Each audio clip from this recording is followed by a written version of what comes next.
নবীজি বলেন এই পেরেশানি হলে তোমরা পড়বা হাসবুনাল্লাহু ওয়া নি'মাল ওয়াকিল তাওয়াক্কালনা আলাল্লাহি রাব্বিনা। মনে থাকবে নি?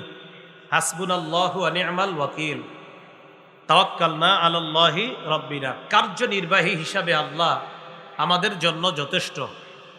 হাসবুনাল্লাহ, আল্লাহ আমাদের জন্য যথেষ্ট। নি'মাল ওয়াকিল, তিনি কতই না উত্তম কার্যনির্বাহক, তিনি কতই না উত্তম অভিভাবক, তিনি কতই না উত্তম ওকিল।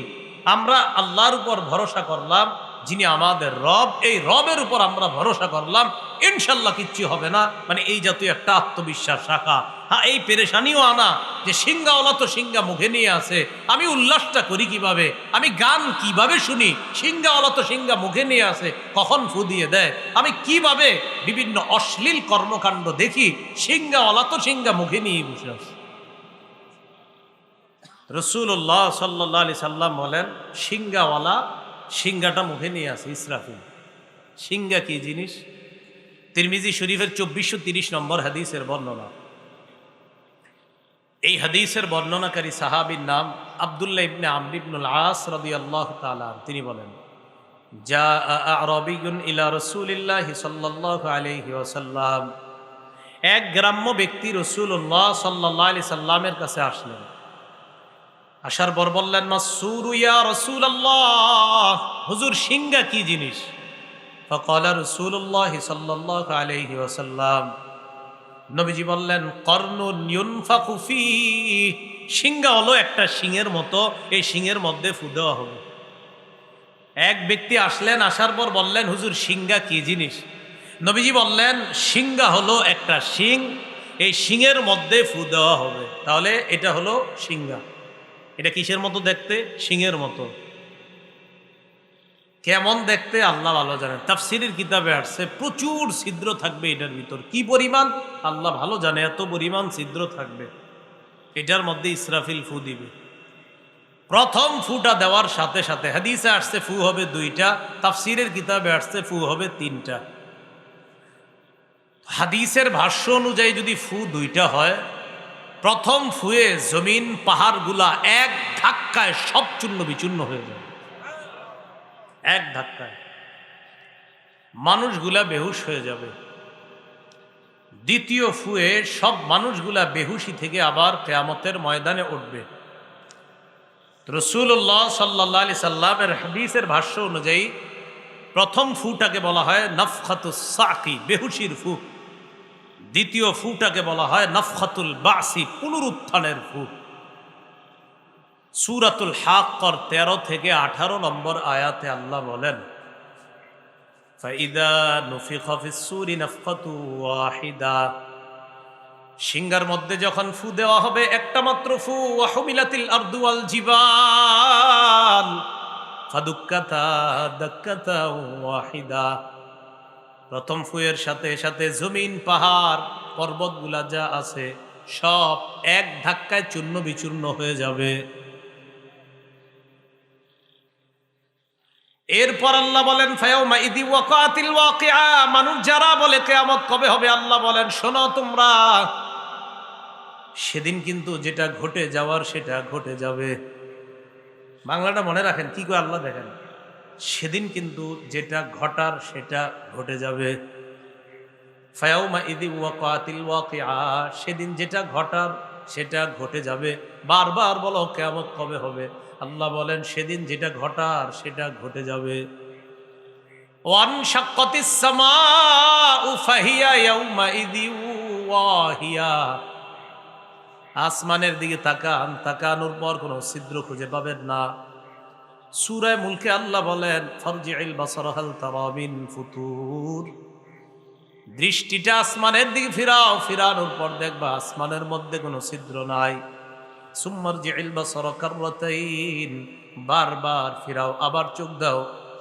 একবার আপনি আসমানের দিকে চোখ দিলেন, দেওয়ার পর চোখটা নিচের দিকে আনলেন, আল্লাহ কয় আবার দাও, দেওয়ার পর আসমানের মধ্যে কোনো ছিদ্র খুঁজো। লম্বা সময় তালাশ করে কোনো ছিদ্র খুঁজে পাই না, পাবো কিভাবে? আল্লাহ বলেন, ওয়াজআলনাস সামাআ সাকফাম মাহফুজা, আমি আল্লাহ এই আসমান তোমাদের জন্য সংরক্ষণকারী ছাদ হিসাবে বানাইলাম। বলেন তো আমাদের এই দুনিয়ার ছাদের নাম কি? তো কোনো ছিদ্র পাই? আচ্ছা, সিংহায় ইসরাফিল যখন ফু দিবে, আল্লাহ বলেন ওয়ানশাক্কাতিস সামাউ ফাহিয়া ইয়াউমাইযিন ওয়াহিয়া, যে আসমানে আল্লাহ বললেন ছিদ্র তালাশ করার জন্য, তালাশ করে পাই না, আল্লাহ বলেন ইসরাফিল যখন সিংহায় ফু দিবে, ওয়ানশাক্কাতিস সামা, আসমান ফেটে যাবে, ফাহিয়া ইয়াউমাইযিন ওয়াহিয়া, অবিচল আসমান দুর্বল হয়ে যাবে, অচল হয়ে যাবে, চৌচির হয়ে যাবে, টুকরা টুকরা হয়ে যাবে। তাহলে আসমান, জমিন, পাহাড়, পর্বত সব ধ্বংস। আল্লাহ বলেন ওয়াল মালাকু আলা আরজাইহা, চারপাশে ফেরেশতারা থাকবে, ওয়া ইয়াহমিলু আরশা রাব্বিকা ফাওকাহুম ইয়াওমাইযিন সামানিয়া, এর উপরে আপনার রবের আরশটা 8 জন ফেরেশতা বহন করে ধরে রাখবে। সব শেষ হয়ে যাবে, 8 জন ফেরেশতা এইভাবে আরশটা ধরে রাখবে।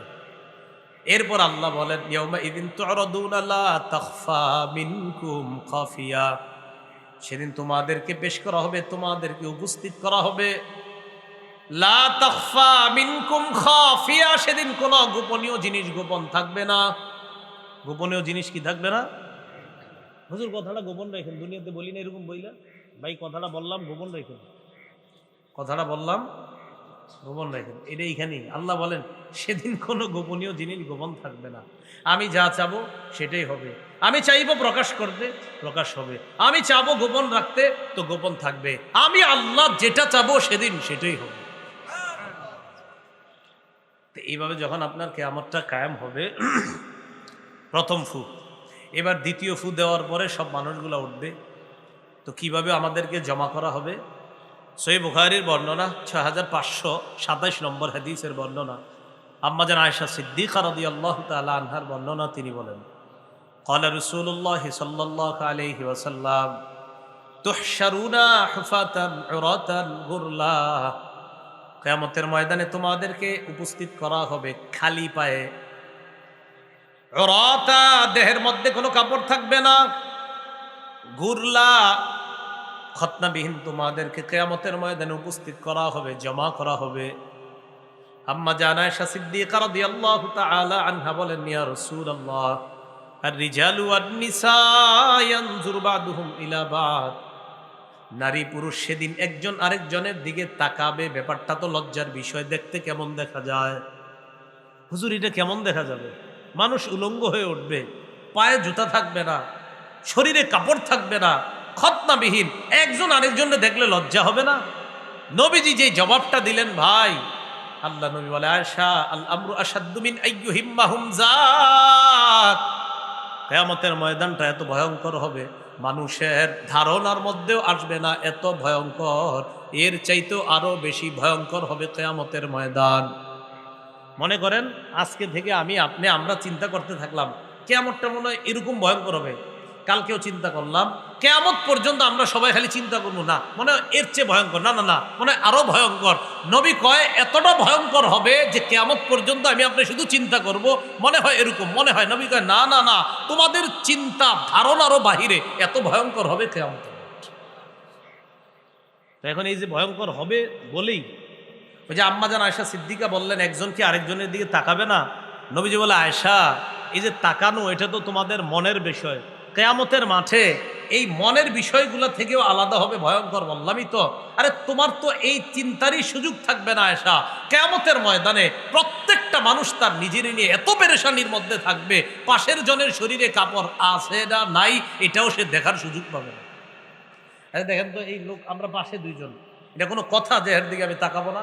কিন্তু নবীজি বলে তোমরা ধারণা করতেছো যে পাশের জনরে আবার কিভাবে না দেখে।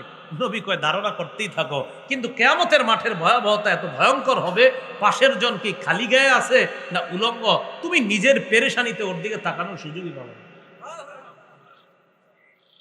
তাহলে পেরেশানি কেমন হতে পারে? এবার কি অবস্থা হবে সেখানে?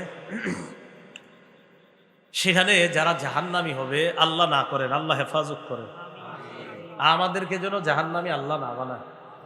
আমাদের নাম কারো যদি জাহান্নামী হওয়ার সম্ভাবনাও থাকে, আল্লাহ যেন এখনই তার নামটা সেখান থেকে কেটে জান্নাতি করে দেয়। সহিহ বুখারীর 6532 নম্বর হাদিসের বর্ণনা। قال رسول الله صلى الله عليه وسلم يعرق الناس يوم القيامة حتى يذهب عرقهم 70 ذراعا। নবীজি বলেন কিছু মানুষ কিয়ামতের ময়দানে এমন ভাবে ঘর্মাক্ত হবে, ঘামিয়ে যাবে, তাদের ঘামগুলো 70 গজ পরিমাণ ছড়িয়ে যাবে। শুধু তাই নয়, ইউলজিমুহুম ইলজামা হাত্তা ইয়াযহাবা আযানাহুম হাত্তা ইয়াবলুগা আযানাহুম। ঘাম হইতে হইতে এত পরিমাণ হবে, নাক পরিমাণ, কান পরিমাণ। এই মাথা, নাক, কানগুলা একবার ঘামের সাগরের মধ্যে একবার ডুববে আবার উঠবে। আল্লাহ নবী কয় একজনের ঘাম হবে এরকম 70 গজ। কিয়ামতের ময়দানের ঘাম, নাক যাবে ঘামের নিচে, চোখ যাবে নিচে, কান যাবে নিচে, মাথাটা একবার নিচে যাবে আর একবার উপরে উঠবে। এইভাবে পরিস্থিতি চলতে থাকবে।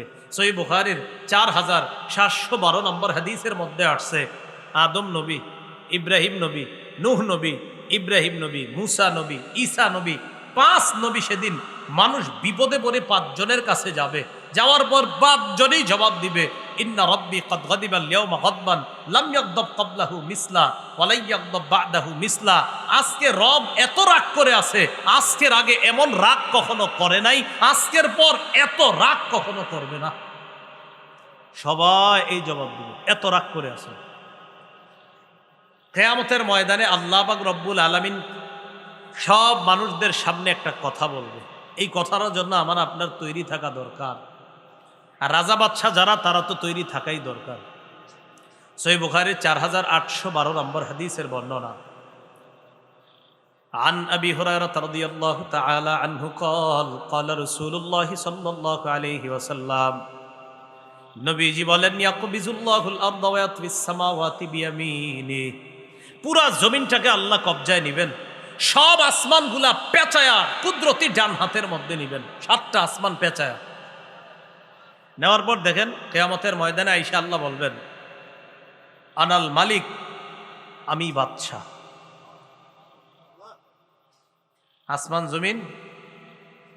আসমান জমিন নিয়ে এসে বলবেন, আমি বাদশাহ। আইনা মুলুকুল আরদ, দুনিয়ার রাজা বাদশারা কোথায়? আল্লাহ বলবেন, দুনিয়ার রাজা বাদশারা কোথায়? বাদশাহ কারে কয় দেখো, 7 আসমান জমিন সব আমার কবজার মধ্যে, তাকেই তো বাদশাহ বলা হয়। তোমাদেরকে 2-4 দিনের বাদশাহ বানাইলে কি ভয়ঙ্কর পরিস্থিতি না তোমরা করো। আরে বাদশাহ কাকে কয় দেখো, আজকে 7 আসমান জমিন সব আমার কবজায়, আমি তো বাদশাহ। ভয়াবহতা কি পরিমাণ হবে। তিরমিজি শরীফের 2312 নম্বর হাদিসের বর্ণনা। عن أبي ذر رضي الله تعالى عنه قال قال رسول الله صلى الله عليه وسلم নবীজি বলেন, ইন্নী আরা মা লা তারাউনা ওয়া আসমাউ মা লা তাসমাউনা। নবী বলেন, আমি যা দেখি তোমরা তা দেখো না, আমি যা শুনি তোমরা তা শোনো না। আত্তাতিস সামা ওয়া হুক্কা লাহা আন তাইত্ত। নবীজি বলেন, আকাশের মধ্যে, আসমানের মধ্যে কটকট আওয়াজ হচ্ছে। আসমান এইভাবে কটকট আওয়াজ করাটা তার জন্য শোভা পায়। আসমানের মধ্যে কটকট আওয়াজ হইতেছে, আমি নবীটা শুনতে পাই। কয় কটকট আওয়াজ হইতেছে, জানুনি আসমান কারে কয়? কয় মাফিহা মাউদিউ আরবাই আসাবিআ ইল্লা ওয়া মালাকুন ওয়াদিউন জাবহাতাহু সাজিদান লিল্লাহ। আসমানের এমন 4 আঙ্গুল জায়গা পরিমাণও ফাঁকা নাই যেখানে একজন ফেরেশতা সিজদা করে না। প্রতি 4 আঙ্গুল জায়গার মধ্যে একজন ফেরেশতার সিজদা আছে। নবী বলেন, সেখান থেকে কটকট আওয়াজ পাই। এরপর বলে, ইন্নী আরা মা লা তারাউনা লাউ তা'লামুনা মা আ'লামু লা দাহিকতুম কালিলান ওয়া লা বাকাইতুম কাসীরা। আমি যা জানি তোমরা যদি তা জানতে, তাহলে তোমরা কম হাসতে, বেশি বেশি কান্না করতা। ওয়া মা তালাজ্জাজতুম বিন নিসাই আলা ফুরুশিকুন্না। তোমরা বিবিদের সাথে বিছানায় আনন্দ উল্লাস করতা না। ওয়ালা খরজতুম ইলা সুউদাতি তাজআরুনা ইলাল্লাহ। তোমরা জঙ্গলের মধ্যে গিয়ে আল্লাহর কাছে আশ্রয় চাইতে আর বলতা, লাওয়াদিতু আন আকুনা শাজারাতান তু'দাদ। জঙ্গলে গিয়ে তোমরা বলতা, হায় আমি যদি গাছ হয়ে যেতাম এই জঙ্গলের একটা গাছের মতো, তাহলে আমাকে কেটে ফেলা হতো, কেটে ফেলার পর আগুনে জ্বালিয়ে দিয়ে বাস শেষ আমার জীবন, তাহলেই তো ভালো ছিল। কারণ যে অবস্থা, নবী কয় কিয়ামতের ময়দানের এই বিভীষিকাময় মুহূর্ত আর এরপর জাহান্নামের বর্ণনা যদি জানতা, তো তুমি নিজে বলতা যে গাছ হইলে আরো ভালো হইতো।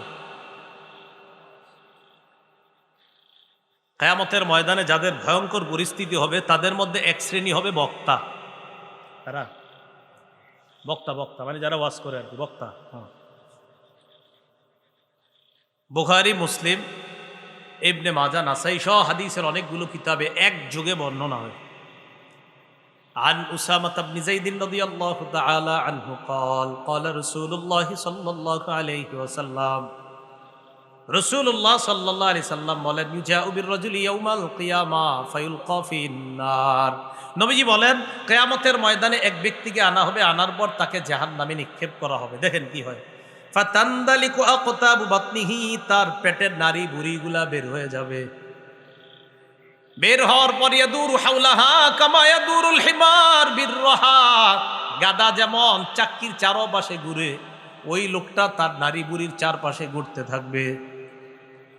ফায়াজতামিউ ইলাইহি আহলুন নার, অন্যান্য জাহান্নামীরা তার কাছে আসবে। কার কাছে? ওই নারী বুড়ি যার বের হয়েছে। তো অন্য জাহান্নামীরা কি আরামে আছে? আরামে আছে নাকি? কিন্তু এর পরিস্থিতি দেখে এর কাছে আসবে।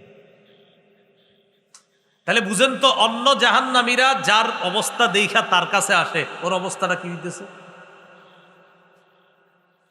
আসার পর জাহান্নামীরা বলবে, তোমাকে চেনা চেনা মনে হচ্ছে।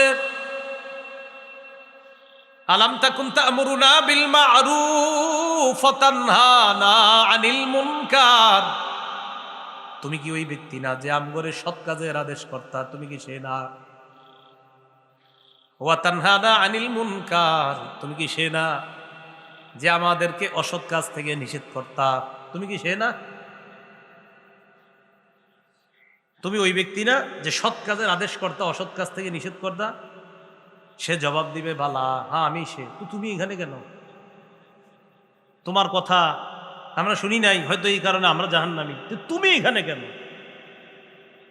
ওই ব্যক্তি জবাব দিবে, কুনতু আমুরুকুম বিল মারুফ ওয়ালা আতি, আমি তোমাদেরকে সৎ কাজের আদেশ করতাম, আমি নিজেই করতাম না। ওয়া আনহাকুম আনিল মুনকার, অসৎ কাজ থেকে নিষেধ করতাম। ওয়া আতিহি, আমি নিজে অসৎ কাজ করতাম। যেমন আপনাদেরকে বললাম ফজরের নামাজ পড়েন, আমি গিয়ে পড়লাম না, কথার কথা। হ্যাঁ, এখান থেকে যাইতে ফজর হয়ে যাবে নিশ্চিত। হ্যাঁ, এই বিষয়গুলো মাথায় রাখা, সামনের দিকে যেন যাইতে ফজর না হয় এমন জায়গায় না আনা। তো যাই হোক, তো যাইতে যাইতে ফজর হয়ে যাবে, বিষয়টা কথার কথা আর কি। এরপরে 3টা মাদ্রাসা ক্লাসও নিতে হবে। তো মনে করেন ঘুম নাই, নিশ্চিত ঘুম নাই।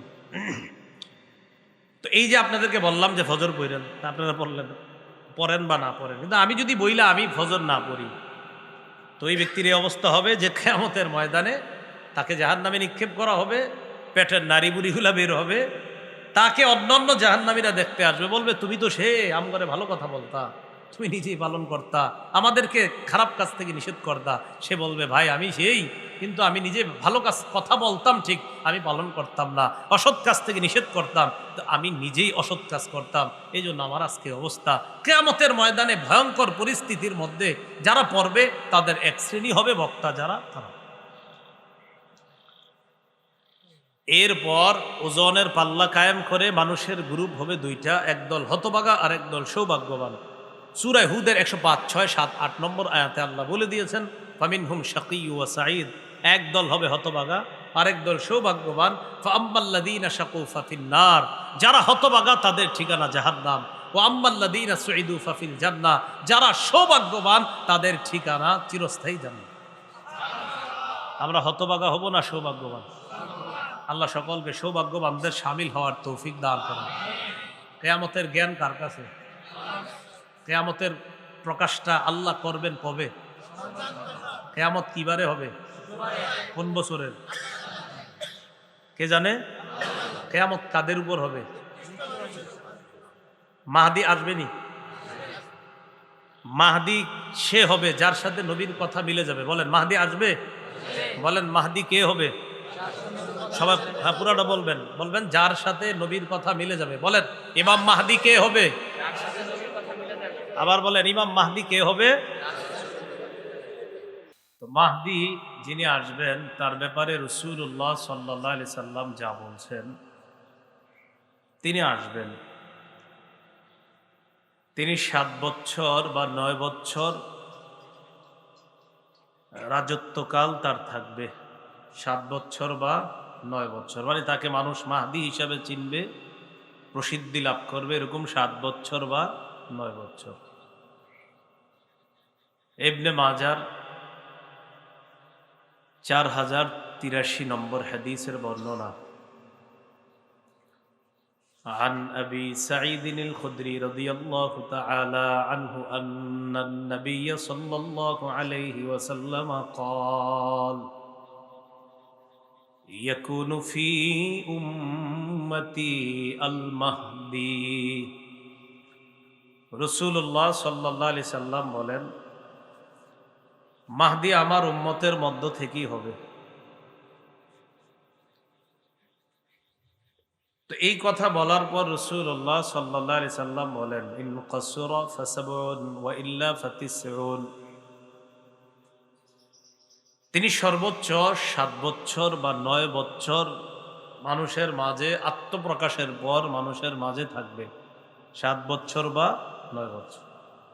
তো মাহদির ব্যাপারে একটা বিষয় জানলাম যে তিনি 7 বছর বা 9 বছর মানুষের মাঝে আত্মপ্রকাশ করার পর তার অবস্থানটা এরকম থাকবে। দ্বিতীয় যে বিষয়টা তার সম্পর্কে জানা যায়, সারা পৃথিবীর মধ্যে তিনি চেষ্টা করবেন ইনসাফ এবং ন্যায় বিচার প্রতিষ্ঠা করার জন্য, এবং পৃথিবীকে ইনসাফ এবং ন্যায় বিচারে তিনি পরিপূর্ণ করবেন। আবু দাউদ শরীফের 4285 নম্বর হাদিসের বর্ণনা। عن أبي سعيد الخدري رضي الله تعالى عنه قال قال رسول الله صلى الله عليه وسلم المهدي مني। রাসূলুল্লাহ সাল্লাল্লাহু আলাইহি সাল্লাম বলেন, মাহদি আমার বংশধরদের থেকেই হবে, আমার বংশ থেকেই হবে মাহদি। আজলাল জাবাহা ওয়া আকনাল আন, কপালটা হবে উজ্জ্বল চওড়া, নাকটা হবে উঁচু। ইয়ামলাউ ফিল আরদি কিসতান ওয়া আদলা কামা মুলিআত জাওরান ওয়া যুলমা। যেমনি ভাবে পুরা দুনিয়াটা জুলুম, অবিচার আর পাশবিকতার জয় জয়কর অবস্থায় পুরা পৃথিবী যখন ভরে যাবে, ঠিক তেমনি ভাবে পুরা পৃথিবীকে জুলুম আর অবিচারের পরিবর্তে ইনসাফ এবং ন্যায় দ্বারা মাহদি পরিপূর্ণ করে দেবেন। ইয়ামলিকু সাবআ সিনিন, তো বলতেছে তিনি 7 বছর রাজত্ব করবেন। যাই হোক, এই হাদিস থেকে আমাদের জানা হলো যে তিনি ইনসাফ এবং ন্যায় বিচার প্রতিষ্ঠিত করবেন জুলুম এবং অবিচারের পরিবর্তে। মাহদির ব্যাপারে আরেকটা গুরুত্বপূর্ণ ব্যাপার হলো খেলাফত, রাজত্ব বা তাকে যে আল্লাহ খলিফা বানাবেন, এই খেলাফতের ব্যাপারটা এক রাত্রের মধ্যে আল্লাহ তাকে সব যোগ্যতা দিয়ে দেবেন। কয় রাত্রে? এক রাতে। ইবনে মাজার 4085 নম্বর হাদিসের বর্ণনা। عن علي بن أبي طالب رضي الله تعالى عنه قال قال رسول الله صلى الله عليه وسلم। আলী রাদিয়াল্লাহু তাআলা আনহুর বর্ণনা, রাসূলুল্লাহ সাল্লাল্লাহু আলাইহি সাল্লাম বলেন, আল মাহদিয়্যু মিন্না আহলাল বাইত। মাহদি আমাদের আহলে বাইত, মানে নবীজির যে আহলে বাইত, নবী বলেন মাহদি আমাদের আহলে বাইত যে আছে, এই আহলে বাইত থেকেই মাহদি হবে। ইউসলিহুল্লাহু ফি লাইলা, নবীজি বলেন এক রাতেই আল্লাহ তাকে খেলাফতের সমস্ত যোগ্যতা দিয়ে দিবেন। তো এটাও তার ব্যাপারে একটা। তাহলে 10-15 বছর আগের থেকে দাবি করা লাগবে না যে আমি মাহদি, আমি মাহদি, এরকম অনেকে বলবে। এরকম বলা লাগবে না। মাহদির ব্যাপারে চতুর্থ যে বিষয়টা, মাহদি ফাতেমা রাদিয়াল্লাহু তাআলা আনহার বংশধরদের থেকেই হবে।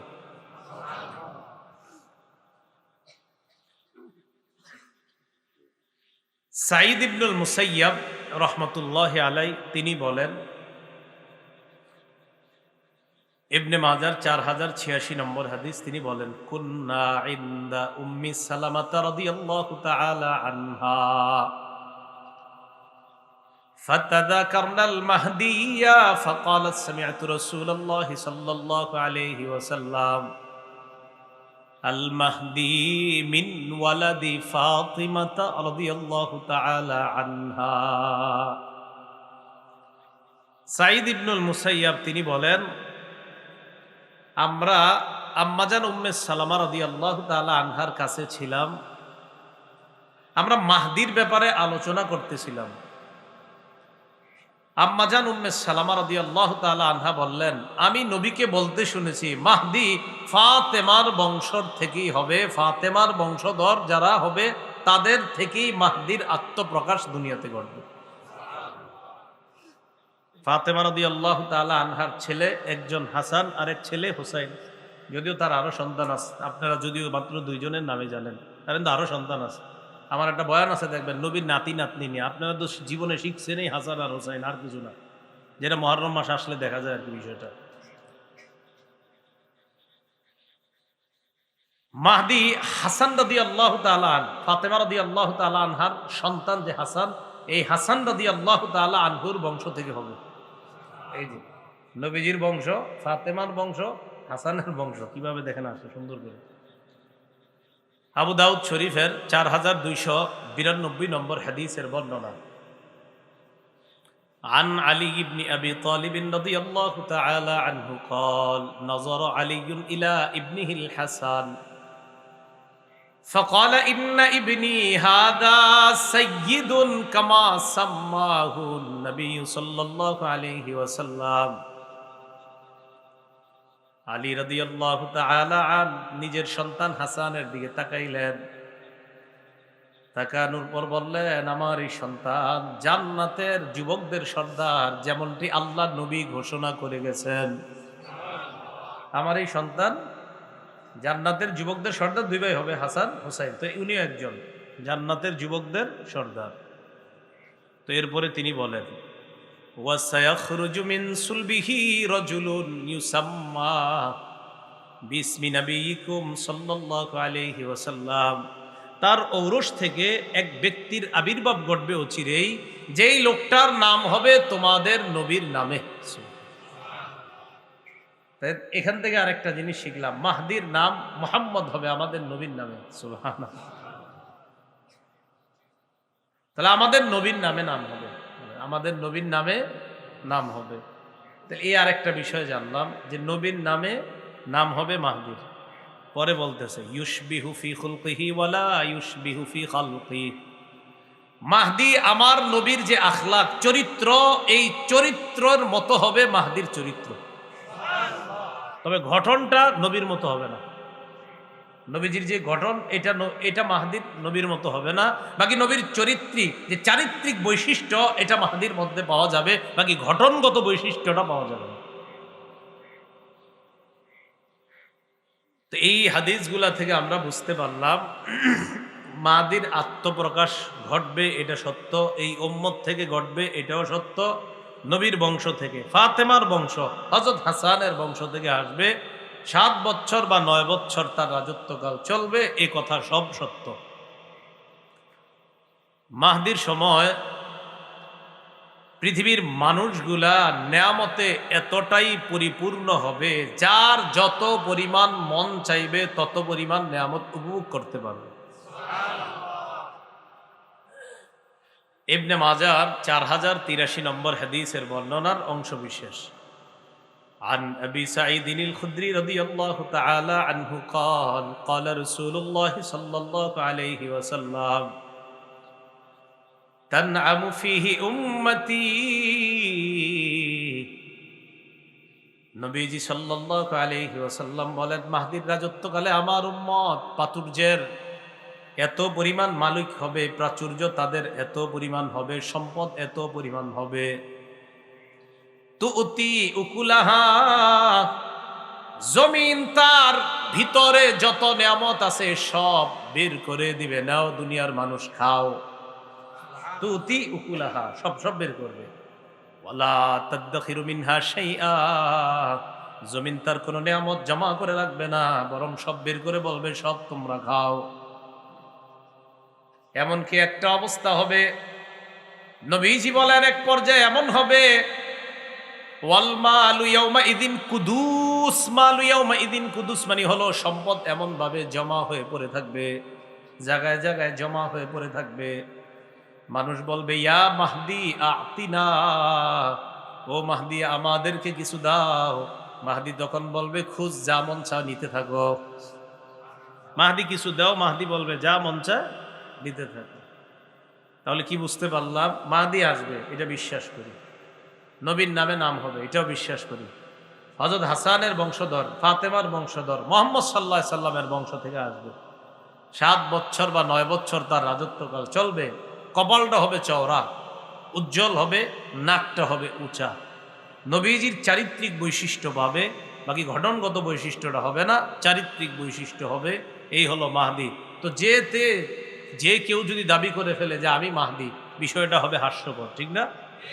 তো এখন কেউ দাবি করে ফেললো যে আমি মাহদি, অথবা কারো অনুসারীরা বলে ফেললো আমাদের যিনি মারা গেছে আপনার বাড়ি অমুক জায়গায় বা তমুক জায়গায়, বললো যে তিনি মাহদি ছিলেন, প্রতিশ্রুত মাহদি তাকে বললো।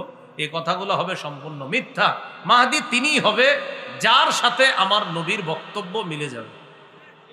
মাহদি তিনিই হবে যার সাথে নবীজির বক্তব্য মিলে যাবে। আল্লাহ বুঝার তৌফিক দান করেন। এ হলো কেয়ামতের আগের যে আলামতগুলা ঘটবে 10টা, এর মধ্যে একটা মাহদির আগমন। কেয়ামত কবে হবে? সূরা আহজাবের 63 নম্বর আয়াতে আল্লাহ বলেন, ইয়াসআলুকা আন-নাসু আনিস-সাআহ, নবী মানুষ আপনাকে জিজ্ঞাসা করবে কিয়ামত কবে হবে। কুল ইন্নামা ইলমুহা ইনদাল্লাহ, আপনি বলেন কিয়ামতের বিষয়টা আল্লাহ জানে, আল্লাহ ছাড়া কেউ জানে না। ওয়া মা ইউদরিকা লাআল্লাস সাআতা তাকুনু করিবা, আপনি কি জানেন হয়তো কিয়ামত খুব নিকটে। জিবরিল আমিন আল্লাহ রাসূলের কাছে আসলেন, আসার পর অনেকগুলা প্রশ্ন করলেন, এক পর্যায়ে বললেন ইয়া রাসূলুল্লাহ মাতাস সাআ, কিয়ামত কবে হবে আপনার কাছে জানতে চাই। নবীজি জবাব দিলেন মাল মাসউলু আনহা বিআ'লামা মিনাস সাইল, প্রশ্নকারী ব্যক্তি প্রশ্নকারী থেকে অধিক অবগত না এই ব্যাপারে। এর মানে জিবরিল তুমি আমাকে প্রশ্ন করলা, তো প্রশ্নকারী ব্যক্তির চাইতে যাকে প্রশ্ন করা হয়েছে সে বেশি এই ব্যাপারে অবগত না। নবীকে প্রশ্ন করা হয়েছে, নবীজি বলেন প্রশ্নকারী ব্যক্তি যাকে প্রশ্ন করেছে তিনি, মানে নবীজিকে প্রশ্ন করা হয়েছে, তো নবীজি বলেন আমি প্রশ্নকারীর চাইতে এই বিষয়ে বেশি অবগত না। মানে তুমি যে আমারে প্রশ্ন করলা কিয়ামতের ব্যাপারে, এটা আমি তোমার চেয়ে বেশি জানি না। জানি না মানে তুমিও যেমন জানো না কিয়ামত কবে, আমিও জানি না। قال رسول الله صلى الله عليه وسلم خمس لا يعلمهن إلا الله, নবীজি বলেন 5টি বিষয় আল্লাহ ছাড়া কেউ জানে না। 1 নাম্বার ইন্নাল্লাহা ইনদাহু ইলমুস সাআ, কিয়ামত কবে হবে কিয়ামতের জ্ঞান এটা আল্লাহর কাছে। 2 নাম্বার ওয়াইনাজ্জিলুল গাইস, বৃষ্টি কখন কি পরিমাণ হবে এটা আল্লাহ জানেন। 3 নাম্বার ওয়ায়ালামু মা ফিল আরহাম, পেটের সন্তান ছেলে হবে না মেয়ে হবে এটা আল্লাহ জানেন। তা আলট্রাসোনোগ্রামে যে ধরা খায় ছেলে না মেয়ে, এটা হলো সন্তানের রূপ আসার পরে। রূপ আসার আগে এটা ছেলে না মেয়ে হবে এটা কে জানেন? ওয়া মা তাদরি নাফসুম মাযা তাকসিবু গাদা, আগামীকাল তুমি কি উপার্জন করবে, কোনো মানুষ কি কামাই করবে এটা জানে আল্লাহ, এটা কেউ জানে না, এটা আল্লাহ জানে। ওয়া মা তাদরি নাফসুম বিআইয়ি আরদিন তামুত, কোন জমিনে কখন কোন সময়ে মৃত্যুবরণ করবা এটা কেউ জানে না, এটা জানেন আল্লাহ। এই 5টি বিষয় কে জানেন? তাহলে কিয়ামত কবে হবে এটা কে জানেন? কাফেররা কয় আমগো কাছে কিয়ামত আসবে না। সূরা সাবার 3 নম্বর আয়াতে আল্লাহ বলেন وقال الذين كفروا لا تأتينا الساعة কাফেররা কয় আমাদের কাছে কিয়ামত আসবে না। আল্লাহ বলেন কুল বালা ওয়া রাব্বি লাতাতিয়ান্নাকুম আলিমিল গায়ব, নবী আপনি বলেন আমার রবের শপথ কিয়ামত তোমাদের কাছে আসবে। আরেকটু কমায় দেন ভাই। নবী আপনি বলেন কিয়ামত তোমাদের কাছে আসবে, আমার রবের শপথ। আলিমিল গায়ব, যিনি অদৃশ্যের মালিক। লা ইয়াযুবু আনহু মিসকালু যাররাতিন ফিস সামাওয়াতি ওয়ালা ফিল আরদি ওয়ালা আসগরু মিন যালিকা ওয়ালা আকবারু ইল্লা ফি কিতাবিম মুবিন। আল্লাহ বলেন আসমান এবং জমিনের অনুপরিমাণ, সরিষা পরিমাণ কোনো কিছু অথবা এর চেয়ে ছোট অথবা বড় কোনো কিছু নাই যেটা আল্লাহর দৃষ্টিগোচরে নাই, যেটা আল্লাহর অগোচরে এমন না, বরং সব কিছুই আল্লাহর জ্ঞানে আছে। ছোট থেকে ছোট, বড় থেকে বড়, এগুলা সব আল্লাহ জানে। কোনো কিছু আল্লাহর অগোচরে নয়। সরিষার চাইতে কম জিনিস যদি আল্লাহর জ্ঞানে থাকে, কিয়ামত তো ভয়ঙ্কর একটা ব্যাপার, এটা তো আল্লাহ জানেনি। তো কাফেররা কয় কিয়ামত আসবে না, আল্লাহ কয় আসবে। সূরা ফুসসিলাত ৪৭ নম্বর আয়াত, ২৫ নম্বর পারার শুরু পৃষ্ঠা, একদম শুরু লাইনটা।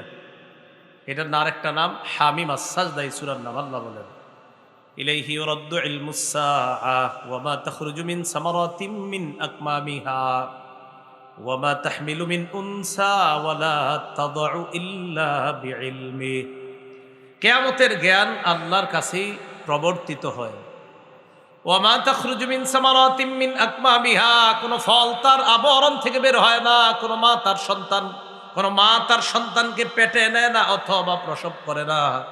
আল্লাহর অজ্ঞাত সারে মা সন্তান কখন সন্তান পেটে নেয়, সন্তান কখন প্রসব করে, ফল কখন তার আবরণ থেকে বের হবে, তার খোসা থেকে বের হবে, আল্লাহ বলেন এইগুলা আমি আল্লাহর অজ্ঞাত সারে হয় না। কখন কোনটা বের হবে আমি আল্লাহ সব জানি। ফল বের হবে কখন এটাও জানি, সন্তান পেটে আসবে কখন এটাও জানি, সন্তান পেট থেকে কখন বের হবে এটাও জানি। এই সমস্ত বিষয় আমি জানি। কিয়ামত তো অনেক বড় বিষয়, এটা তো আমি জানি। আরেক দল আছে সংশয়বাদী, এরা কয় কিয়ামত হতেও পারে, নাও হতে পারে, কয় দৃঢ়ভাবে বিশ্বাস করি না, এরকম কয়। এরা বিভিন্ন মাইকের সামনে বৈশা ভাব নেয় যে আমি অনেক শিক্ষিত, আর কয় কিয়ামত পরকাল হতেও পারে, নাও হতে পারে। মইরা দেখেন হয় না, না হয় বুঝবেন। এদেরকে জবাব দিবেন, মইরা দেখেন হয় না, না হয়। সূরা জাসিয়ার ৩২ নম্বর আয়াত, ২৫ পারার একদম শেষ নম্বর পৃষ্ঠা। আল্লাহ বলেন ওয়াইদা কিলা ইন্না ওয়া'দাল্লাহি হাক্কু ওয়াস-সাআতু লা রাইবা ফিহা কুলতুম মা নাদরি মাস-সাআতু ইন নাযুন্নু ইল্লা যান্নাও ওয়া মা নাহনু বিমুস্তাইকিনিন। আল্লাহ বলেন যখন বলা হয় আল্লাহর ওয়াদা সত্য, ওয়াস-সাআতু লা রাইবা ফিহা, কিয়ামত আসবে এতে কোনো সন্দেহ নাই। কুলতুম, তখন তোমরা একদল বলো মা নাদরি মাস-সাআ, আমরা জানি না কিয়ামত কি জিনিস। বলেন নাউযুবিল্লাহ। ইন নাযুন্নু ইল্লা যান্না, এরা কয় আমরা কিছু অনুমান করি। ওয়া মা নাহনু বিমুস্তাইকিনিন, আমরা দৃঢ়ভাবে বিশ্বাস করি না কিয়ামত। আওয়াজ দিয়ে বলেন নাউযুবিল্লাহ। বলেন আমার সাথে, বলেন আমরা দৃঢ়ভাবে বিশ্বাস করি কিয়ামত হবে। তো একদল মানুষ কয় অনুমান করি, হতেও পারে, আবার কয় না দৃঢ়ভাবে মানে বিশ্বাস করে, দৃঢ়ভাবে না। আমরা বলেন কিয়ামত যে হবে এটা কি শুধু বিশ্বাস না দৃঢ় বিশ্বাস? মানে হবেই, হ্যাঁ হবেই কিয়ামত, এটা কোনো সন্দেহ নেই। সূরা আরাফের ১৮৭ নম্বর আয়াতে আল্লাহ বলেন ইয়াসআলুনাকা আনিস সাআতি আইয়ানা মুরসাহা কুল ইন্নামা ইলমুহা ইনদা রাব্বি লা ইউজাল্লিহা লিওয়াক্তিহা ইল্লা হু। এই আয়াত থেকে আরেকটা জবাব শিখবো আমরা। নবী, তারা আপনাকে জিজ্ঞাসা করে কিয়ামতের বিষয়টা কখন ঘটবে, আপনি বলেন কিয়ামতের জ্ঞান আমার রবের কাছে, তিনি সময় মতো প্রকাশ করবে। যদি আমাদেরকে কেউ জিজ্ঞাসা করে কিয়ামত কবে হবে, আমরা জবাব দিব রব সময় মতো প্রকাশ করবে। বলেন তো আপনারা কিয়ামত কবে হবে? বলেন কিয়ামত কবে হবে? তাহলে প্রথম একটা জবাব শিখছি, কিয়ামতের জ্ঞান কার কাছে? আচ্ছা, কিয়ামতটা কবে প্রকাশ পাবে? রব সময় মতো প্রকাশ করবে। যেদিন সময় হবে এদিন আল্লাহ প্রকাশ করবে। আল্লাহ বলেন যেদিন প্রকাশ পাবে, সাকুলাত ফিস সামাওয়াতি ওয়াল আরদি লা তাতিকুম ইল্লা বাগতা, আসমান জমিনের উপর ভারী হবে, হঠাৎ আচমকা কিয়ামত তোমাদের কাছে আসবে, হঠাৎ এসে উপস্থিত হয়েই যাবে। এই বিষয়গুলা থেকে জানলাম কিয়ামতের জ্ঞান কার কাছে বলেন? কিয়ামতটা কোন সময়ে প্রকাশ করবে আল্লাহ? সময় মতো। কিয়ামত শুক্রবারে হবে, বলেন কি বারে? আমার সাথে বলেন, বলেন কোন বছরের, বলেন কোন শুক্রবারে কিয়ামত হবে? এটা আল্লাহ জানে। শুক্রবারে হবে ঠিক, কিন্তু কোন বছর কে জানে? কথাগুলো যেমনি শিখাইতেছি এমনি কিন্তু মনে রাখেন, পেছ লাগাই দিয়েন না। কিয়ামতের জ্ঞান কার কাছে? কিয়ামতটা কোন সময় আল্লাহ প্রকাশ করবে? সময় মতো, যখন আল্লাহ চায়, মন চাইবে প্রকাশ করবে। কিয়ামত কিবারে? কোন বছর? হ্যাঁ, কোন এক বছরের কোন এক শুক্রবারে। এটা বছরটা কোনটা আর কোন শুক্রবার এটা কে জানে? আল্লাহ জানে। তিরমিজি শরীফের 488 নম্বর হাদিসের বর্ণনা। عن أبي هريرة رضي الله تعالى عنه قال, আবু হুরায়রা রাদিয়াল্লাহু তাআলা আনহুর বর্ণনা, আন্না রাসূলুল্লাহ সাল্লাল্লাহু আলাইহি ওয়াসাল্লাম قال خير يوم طلعت فيه الشمس يوم الجمعة। নবীজি বলেন দিনের মধ্যে, আজকে বুধবার, কালকে বৃহস্পতিবার, পরে শুক্রবার, এই দিনের মধ্যে শ্রেষ্ঠ দিন হলো শুক্রবার। ফিহি খুলিকা আদম, শুক্রবার দিন আদম নবীরে বানানো হয়েছে। ওয়াফিহি উদখিলাল জান্নাহ, শুক্রবার দিন, জুমার দিন আদম নবীরে জান্নাতে প্রবেশ করানো হয়েছে। ওয়াফিহি উখরিজা মিনহা, শুক্রবার দিন আদম নবীকে জান্নাত থেকে বের করা হয়েছে। বলেন আব্বা আদমরে কিবারে বানানো হয়েছে? জান্নাতে দেওয়া হয়েছে কিবারে? জান্নাত থেকে বের করা হয়েছে কিবারে? নবীজি শেষে বলেন, ওয়ালা তাকুমুস সাআতু ইল্লা ফি ইয়াউমিল জুমআহ, কিয়ামতটা যেদিন হবে ওই দিনটাও হবে শুক্রবার। কিয়ামত যেদিন হবে ওই দিনটা হবে কিবার? শুক্রবার। বলেন কিয়ামতের জ্ঞান কার কাছে? আল্লাহর কাছে। কিয়ামত আল্লাহ কবে প্রকাশ করবে? কিয়ামত কিবারে হবে? কোন বছরের? মাশাআল্লাহ। কিয়ামত হবে সবচেয়ে নিকৃষ্ট মানুষের উপর। বলেন কার উপর?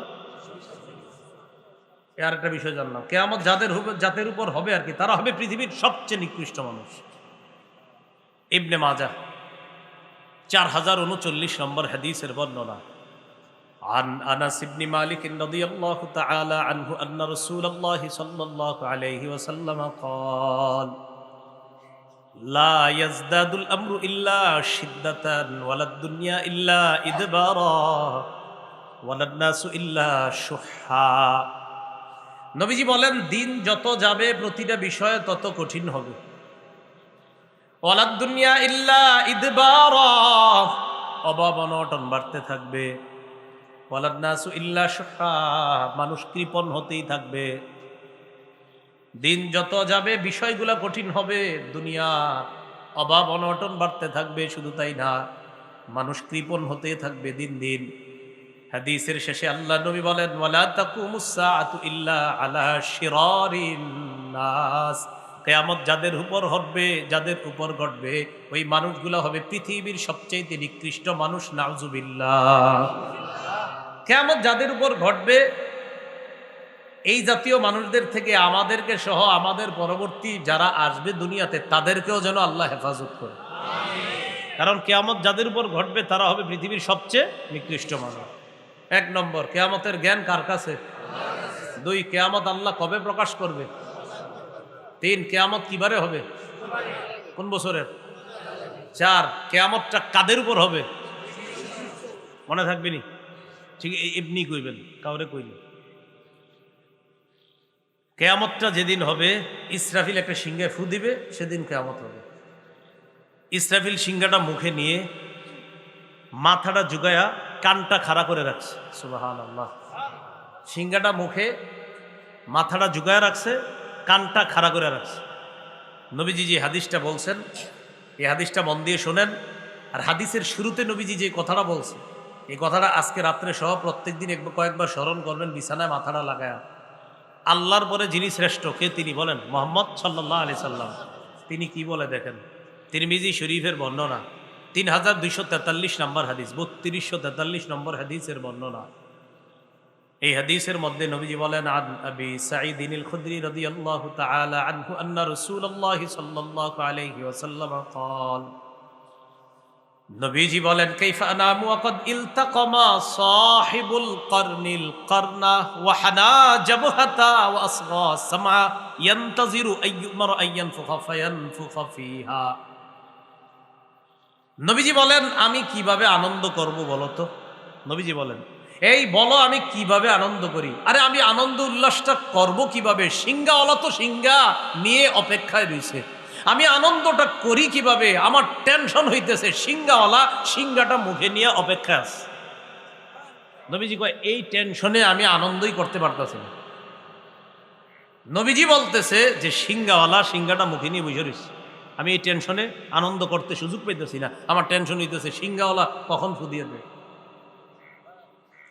কয় কিভাবে আছে জানো? হানা জাবহাতা, কয় মাথাটা ঝুঁকায় রাখছে, ওয়াসগা সামআ, কানটা খাড়া করে রাখছে, ইয়ানতাজিরু আইয়ুমার আইয়ানফুখা, অপেক্ষা আছে কখন সিংহায় ফু দেওয়ার হুকুম করবে।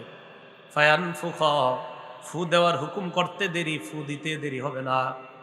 সাহাবীগণ বললেন, ফাকাইফা নাকুলু ইয়া রাসূলুল্লাহ, তখন আমরা কি বলবো আমাদেরকে একটু জানায়া দেন, এই জাতীয় পেরেশানির সময় আমরা কি পড়ব? নবীজি বললেন, কুলু, তোমরা পড়বা হাসবুনাল্লাহু ওয়া নি'মাল ওয়াকিল। পড়েন তো, তাওয়াক্কালনা আলাল্লাহি রাব্বিনা